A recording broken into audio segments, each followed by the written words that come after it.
அத்தனை செல்வமும் உன்னிடத்தில் நான் பிச்சைக்கு செல்வது எவ்விடத்தில் வெறும் பாத்திரம் உள்ளது என்னிடத்தில் அதன் சூத்திரமோ அது உன்னிடத்தில் ஒரு முறையா இருமுறையா பல முறை பல பிறப்பெடுக்க வைத்தாய் புதுவினையா பழவினையா கணம் கணம் தினம் என்னை துடிக்க வைத்தாய் பொருளுக்கு அலைந்திடும் பொருளற்ற வாழ்க்கையும் துரத்துதே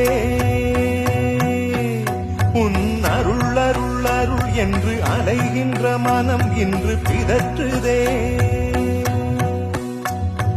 அருள் விழியால் நோக்குவாய் மலர்பதத்தால் தாங்குவாய் உன் திருக்கரம் என்னை அரவணை செல்வம்